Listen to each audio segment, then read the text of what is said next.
Alright, tuloy-tuloy po tayo. Tingnan po natin ang presyo ng mga bilihin dito naman sa Mutya ng Pasig Mega Market. At pakinggan ang damdaming anamin. Gula naman sa report ni Nolan Ariola.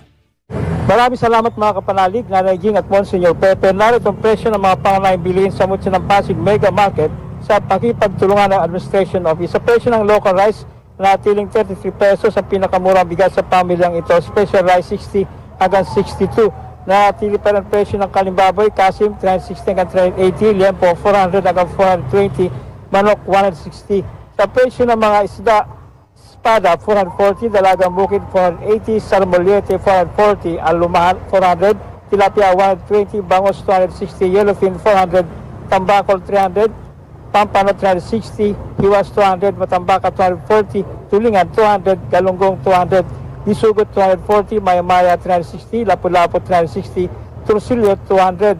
Nanati rin ang presyo ng mga gulay, sibuyas na pula 120 hanggang 140, sibuyas na puti 100 hanggang 120, bawang 160 hanggang 180, kalamansi 120 hanggang 140, luya 180 hanggang 200, patatas 100 hanggang 120, carrots 180 hanggang 200, bagyo beans 100 hanggang 120, peche bagyo 70 hanggang 80, sayote 60 hanggang 70, kalabasa 60 hanggang 70, sitaw 100 hanggang 120, ang palaya 100 hanggang 120, talong 70 hanggang 80, peche Tagalog 60 hanggang 70. Inanunsyo ni Secretary Sharon Garin ng Department of Energy na inasang bababa ang presyo ng diesel at kerosene ngayong Martes, April 28.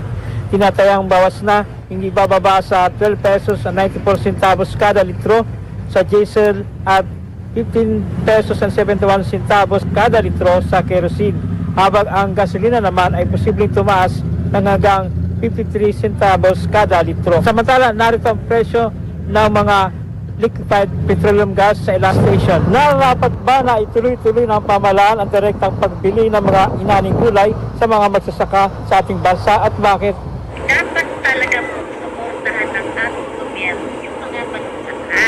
Lalo na yan, wala namang, di ba wala naman na silang ibang hanap buhay, kundi ang kikitain nila dito sa magsasaka.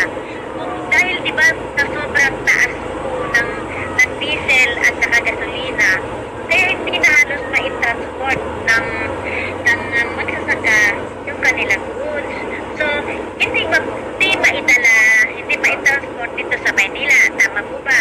So, ang dapat po dyan ay bilhin niya ng gobyerno para hindi po masayang at matulungan po yung mga magsasaka. Kasi nahihirapan po silang i-transport at i-bend. Yan ang damdamin anawim ni Emer. Ang Immaculate Conception Cathedral ang pinakamalapit na simbahan sa Mutya ng Pasig Mega Market. Ang lagyan paaralan ng simbahang Katolika na huwag kang mangamba sa kakulangan o ang kawalan mo ngayon sapagkat kung may pananalig ka ay ang Diyos ang magpupuno sa lahat ng kailangan o kawalan mo.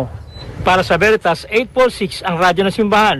Ako ang inyong kapanalig, Nolan Ariola, sumainyo ang katotohanan. Veritas Pilipinas.